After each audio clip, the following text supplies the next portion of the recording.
Welcome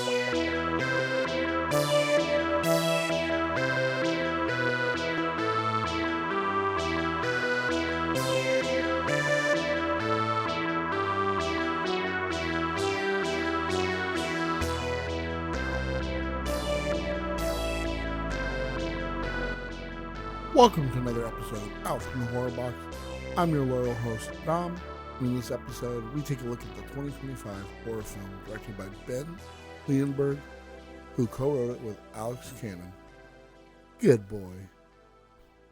Moving with his owner to a rural family home, the loyal dog discovers supernatural forces lurking in the shadows. As dark entities threaten his human companion, the brave pup must fight to protect the one he loves most. Have you ever wondered why your dog stares at empty corners, barks for no reason, or refuses to go into the basement? Maybe they see everything that goes bump in the night. Let's follow a good boy as he protects his family.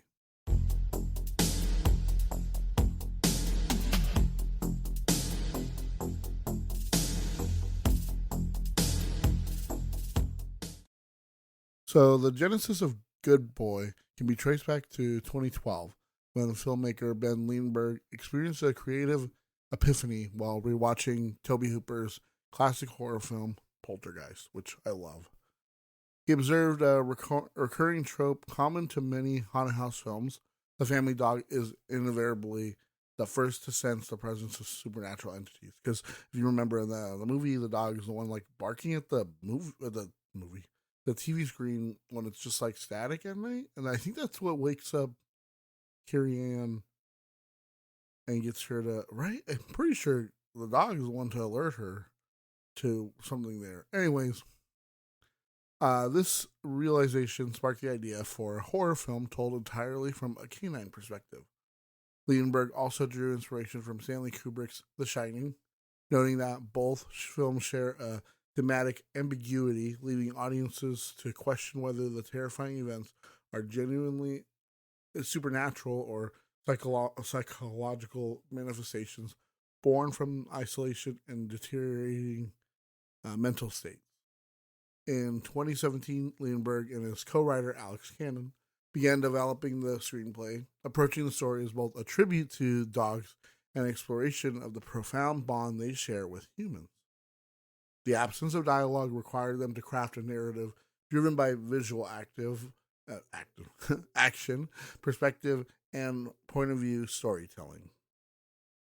Leonberg made his feature directorial debut with the project, which was produced by his wife Carrie Fisher, or Kari Fisher. I'm not sure. It's definitely not that Carrie Fisher. A pivotal creative decision emerged from Leonberg's participation in the Road Reel, an online short film competition. His entry starred his own dog, Indy, a Nova Scotia duck tolling retriever. That's a very long name for a dog. And not only won the judges' film prize along with a financial reward, but also earned Indy a nomination for Best Actor. Wow. This unexpected recognition convinced Leonberg to cast Indy as the lead in Good Boy, despite having originally envisioned a different dog while writing the script. Indy had no formal acting training, yet Leonberg recognized his unique qualities: an intense, unblinking stare, and remarkably expressive movement that would translate powerfully to screen.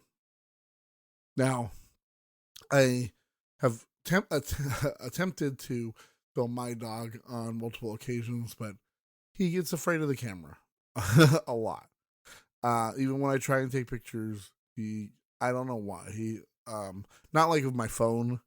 I haven't tried the phone to record him, but when I pull out my camera and I've tried it before. For some reason, he gets really scared of it.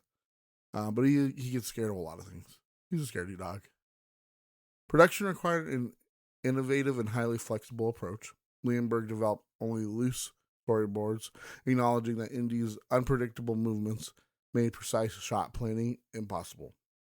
Cinematography and lighting were adapted daily to accommodate the dog's spontaneous behavior. Filming took place over an extraordinary 3-year period in a house located in Harding Township, New Jersey, accumulating more than 400 shooting days. This lengthy schedule is necessitated by the decision not to use a canine double, a common practice in dog-centric films, requiring Indy to appear in every scene himself. Leonberg, Fisher, and Indy actually lived in the house throughout production, and for most of principal photography, the trio worked alone on set to eliminate distractions. Progress was painstaking, often completing only one or two usable shots per day due to the challenges of directing an untrained animal. Leonberg developed unique techniques to guide Indy's performance. He would make bizarre noises and speak in unusual vocal tones to elicit natural reactions, and use a toy dog to direct Indy's movement. Much of Indy's on-screen emotional resonance was crafted in post-production through music, sound design, and the Kulisov effect, editing technique where audiences project emotion onto a neutral expression based on surrounding context. I mean, that's basic film 101. You learn that. Shot, another shot, back to same shot. And it's all about what you're crafting around that neutral shot that gives emotion. To authentically capture a dog's perspective, Leonberg and cinematographer Wade Grebnell employed low-angle shots centered on Indy, rarely showing human characters above the waist. Leonberg occasionally stood in for actor Shane Jensen in shots where his character's face was off-screen, as Indy would only perform certain actions with his real-life owner. A stuffed replica of Indy, nicknamed Findy, served as stand-in for lighting setups and stunt sequences. The film uses minimal computer-generated imagery, none of which enhances Indy's performance. Leonberg and Fisher established their own production company, What's Wrong with Your Dog? That's the production's name. To bring the project to life. Completed on a modest budget of $70,000, Good Boy runs 73 minutes, testament to the dedication, patience, and creative ingenuity required to tell a story through the eyes of a dog. And honestly, to get 73 minutes out of shooting for 3 years is, I feel like when you say that out loud, is like, whoa, that's ridiculous. You just got that from that.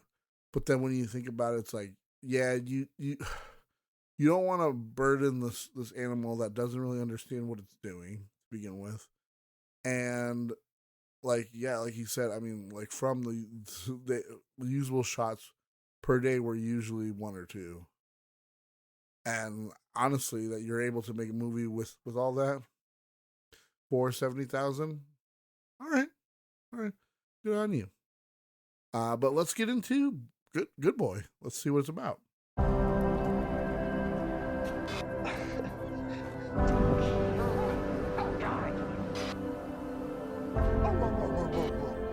Look who's here.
I guess I'm next. I should never have come here.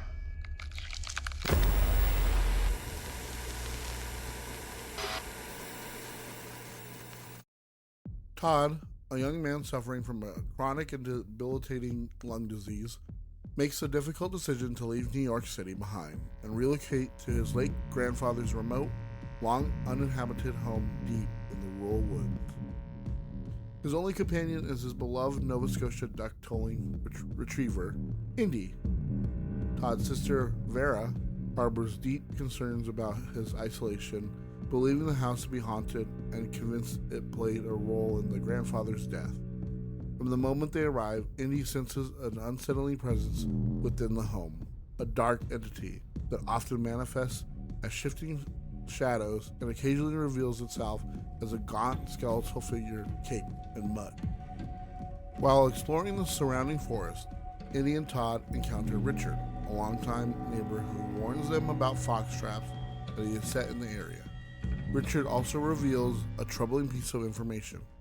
He was the one who discovered Todd's grandfather's body, and the grandfather's golden retriever, Bandit, has been missing ever since.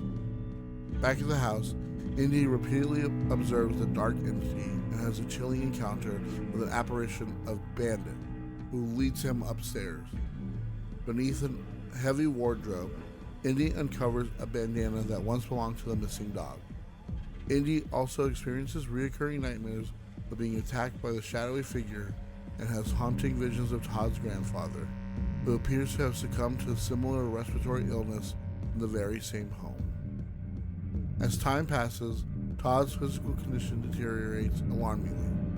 He begins coughing up blood regularly, and his demeanor shifts, becoming increasingly aggressive towards both Indy and Vera, who maintains constant phone contact to check on him. Late one night, Indy awakens to find Todd in a confused, incoherent state, repeatedly slamming his head against the basement door.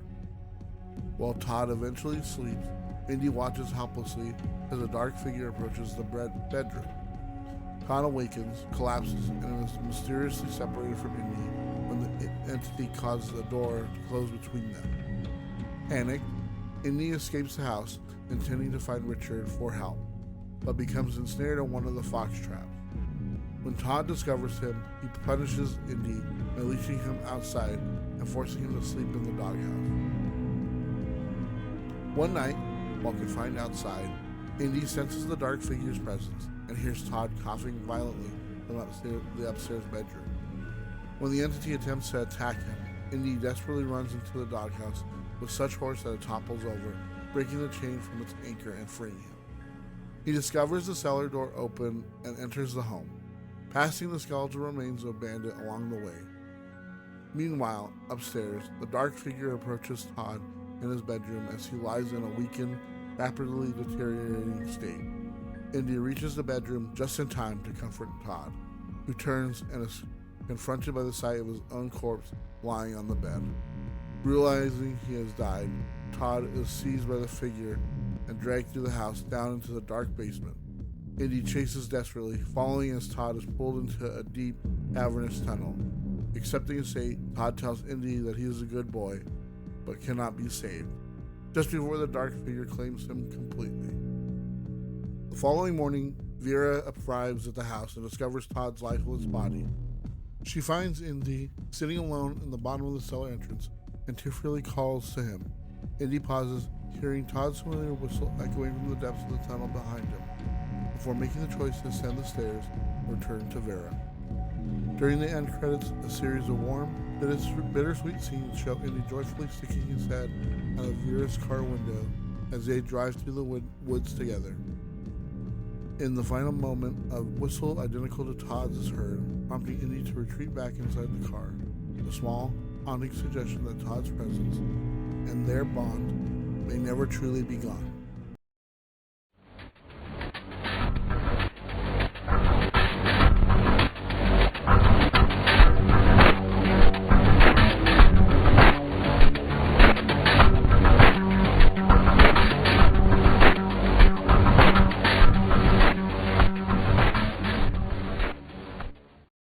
Now let us move on to some trivia about the film Good Boy and learn some things about the behind the scenes, the production, and the actors. And a good little doggy. According to director Ben Leonberg, shooting took 400 days over 3 years because, well, it's a dog actor. And one thing I will say is at the end of the film, I'm not sure if it was for everyone's showing. I think when it showed theatrically, I'm not sure on digital or on release. But we got to see like a kind of like a breakdown of how he and his wife, got Indy to act in certain scenes. Because it's funny when you just watch just like the raw behind the scenes footage, because literally the dog is just doing it's just being the little dog that he is. He's just sitting there. He's reacting. He kind of just responds to kind of things, but like it's so different from like what you're seeing in the film, because you have all this other stuff around that gives you the sense of like, oh, it's like, oh, dark and scary and like moody, and whereas like the lighting is set up to where you can darken it in editing, you can make it look a little bit darker, but there is enough light, and it like just like, especially when you see like, because if they play like a scene and they show you like the behind the scenes, like they play how that works without like the music and without the grading and anything on it, any editing, anything else on it. And it's just funny because it's just like he'll be like or whatever, and then like turning around or whatever, and then like just that's when he'll like kind of look at a sound, like he'll make a sound and then kind of look and give like the look that's from the scene, but it's just part of like what the dog is naturally doing. And when you just clip out that you edit it just that, and you put in this other stuff, this music and these sounds, and like other people responding to it and this and that, and like it makes a whole difference to it. And I honestly, I think it works really well, and it works for the film. I mean, it took 400 days. It better work out. You know what I mean? Like 400 days shooting, 3 years. It better work, right? Many people have likened the film to a live action version of Courage the Cowardly Dog, which we covered in the podcast. So if you haven't listened to that episode, I did a horror for kids episode on Courage the Cowardly Dog, and I love Courage. He's hilarious. But the creator has said that he hadn't made that connection until he saw Reddit posts on the subject after the film's release. Because as Reddit does, they love to make up theories and like be like, oh, this was an episode of Courage the Cowardly Dog, but it's like real and this and that. And like, what if you did it like real live action? And honestly, yeah, because there's like a theory on the internet that Courage the Cowardly Dog is actually not as like creepy as we think it is. It's just a dog's point of view of. I may have gone over this in the episode. Like it's Courage's point of view of like everything going on around like the. I think it's her nephew or her cousin or whatever who wants to like shave Courage at one point, where it's just like, oh, it's not as like creepy as the show makes it. It's actually just like the dog's point of view of like this thing making it more monstrous and more like crazy, and like and that's the whole thing, is that you know Courage is actually just seeing these things through a dog's eye and point of view, and just kind of making it seem like, oh, this is actually monstrous. This is actually whatever. It's not like the makes the mailman seem like a guy who's like trying to come kidnap your owner, and that's why you got to sit there and protect them. But really, it's just somebody who's like, hey, I'm just trying to do my job, guys. Instead of using a professionally trained acting dog, Ben Leonberg chose to use his own pet, Indy, because of his intense, unblinking stare. And I know I mentioned that earlier, but yeah, I wanted to get into that a little bit more about the dog. The dog does such a good job. And I'll cover it a little bit too in my final thoughts also. But honestly, like I said, you edit like footage of that dog just like doing certain things. You put like a specific type of music, type of sound effects. You kind of grade it a little bit like darker. You make everything else seem like a little bit more spooky, and bam, he did it. He got a horror film out of a dog just reacting to his owner.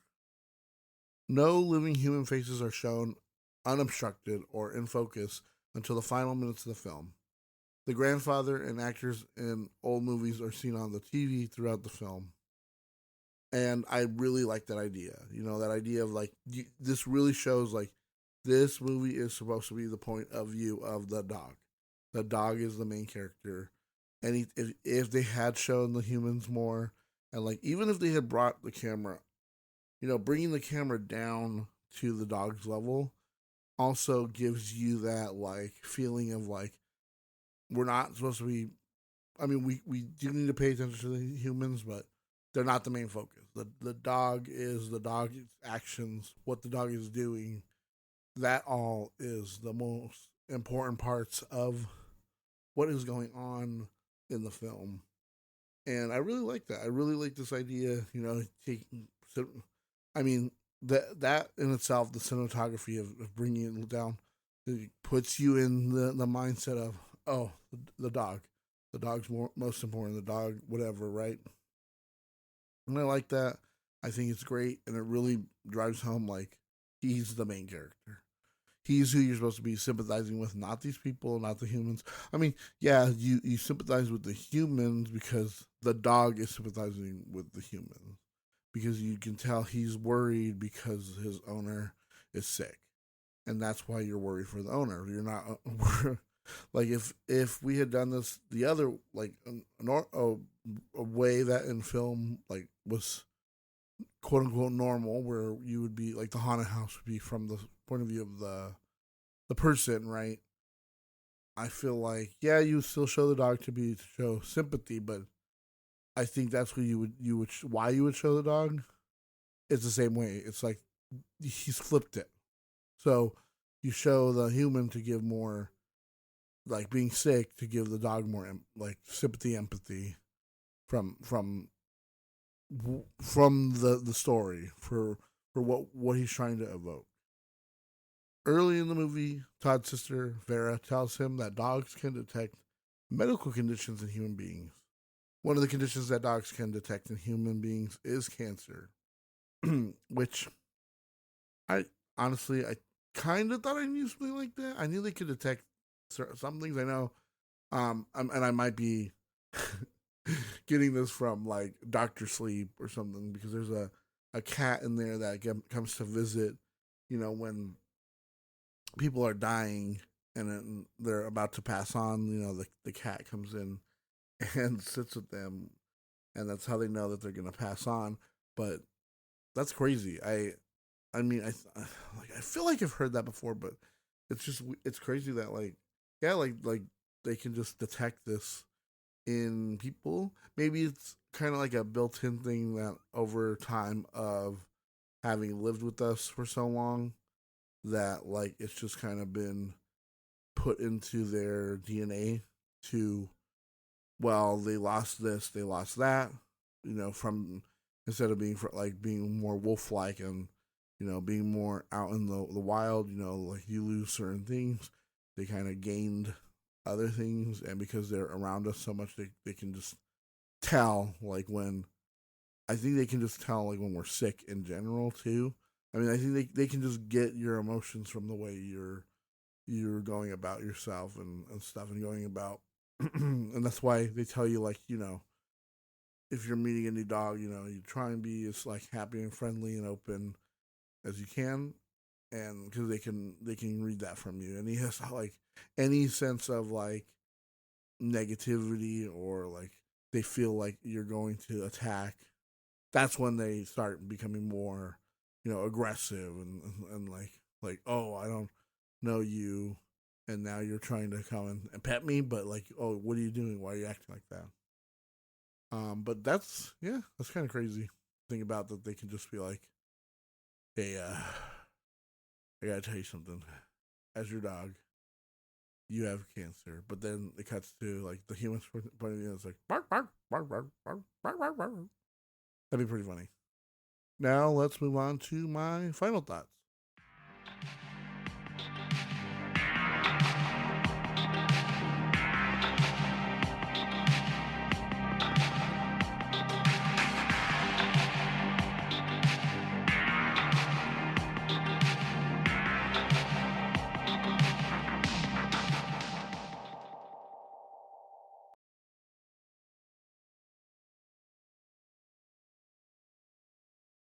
So I went to go see Good Boy one late night, and I'd heard about it, wanted to see it. Like it's from the point of view of a dog, and we kind of got this with like the point of view of the killer with In a Violent Nature, and that sequel's coming out soon, so I can't wait to see that. But it's interesting to see a different perspective in a film, especially when it's like where with horror, like what perspective can you go with, right? Here and there, and how do you change things up? How do things make things fresh, and especially with what we're going through right now with horror, where it's just kind of like this kind of like golden age of like horror, where it's it's taken on a new life, where it's like horror has become like what is more prestigious now, with two horror films being nominated for Best Picture, and one almost being like winning with Sinners. Good Boy is just another addition to that, where it's shot so well. The dog act indie. Honestly, I really wish they would give honorary like animal Oscars or something, like the horse from what the hell's that movie? With the World War I or World War II movie with the horse. I can't remember what it's called now. The horse does a great job. I remember the dog in The Artist. Everyone wanted him to get an Academy Award. There's every once in a while there's like a dog actor that like it stands out so well that it's just like, yeah, why don't we give them like honorary Oscars, right? They don't understand what they're getting, but like it'd be fun to just kind of be like, look at this little dog. He did such a good job. It took 3 years, but he made a movie. He was the star of the film. Like everything revolved around him, uh, production wise. So, and he's the star. He got to be, top billed. I think, I don't know, but they made a whole like featurette, like I was saying at the very end of the film, about him, about how they got him to act and stuff. But it's such a good movie. It's very short.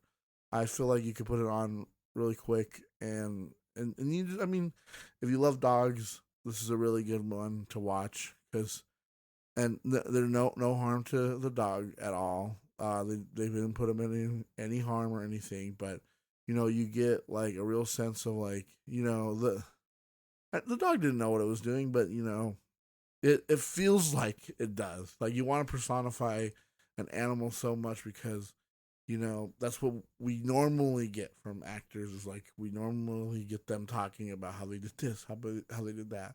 But as the dog shows, sometimes acting is just reacting to what's going on, and just making us believe that what is going on in that scene is true, what is real, right?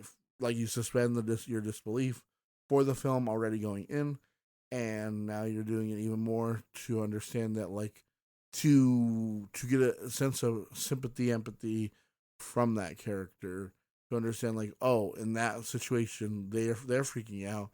I gotta freak out. They're cool and calm. Okay, it's cool and calm. You're getting from this. They're just reacting to what's going on, and they're acting accordingly. And I'm not saying that like acting is very easy. It's sometimes it can be difficult. Um, which I found out trying to act a little bit in things. Sometimes you think you're doing one thing and it comes off really dumb.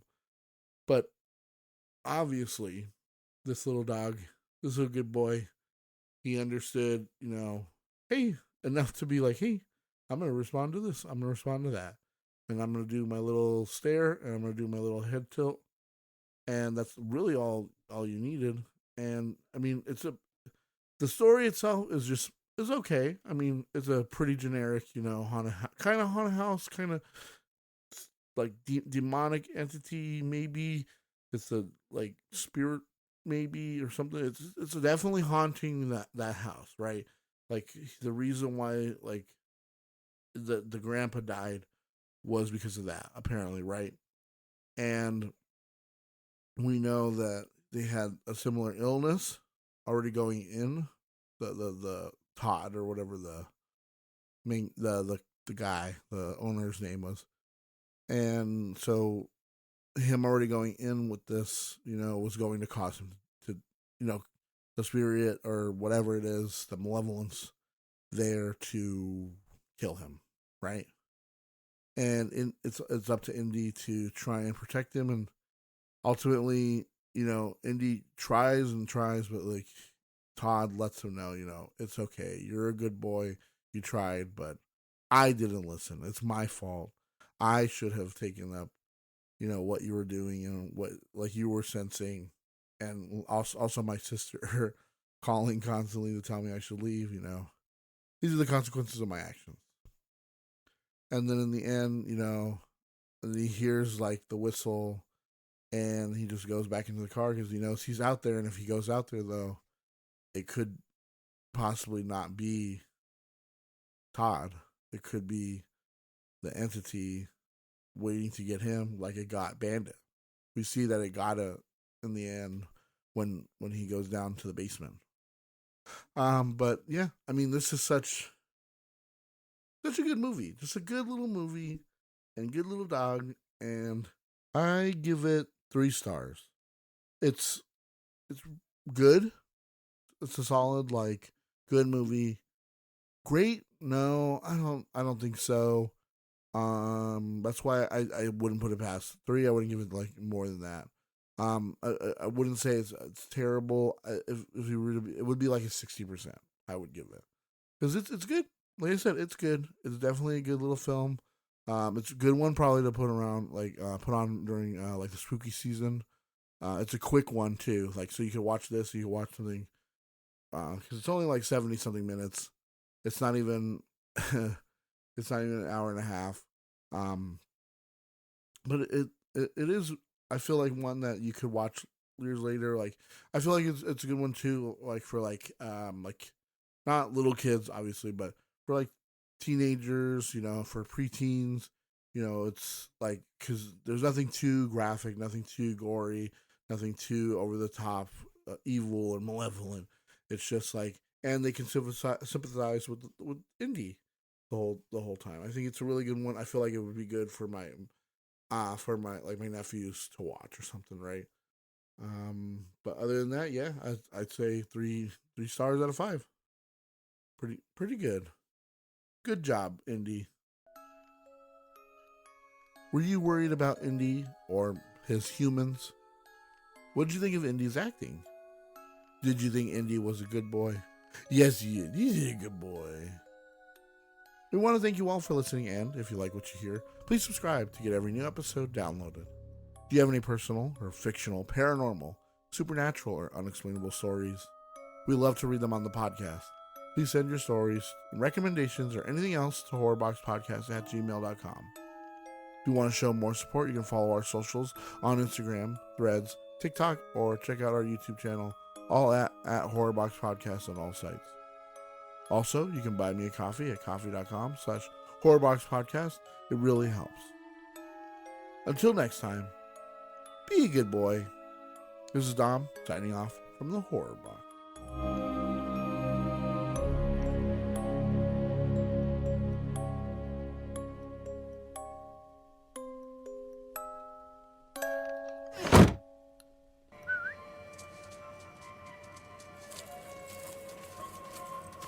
They all died pretty young, too.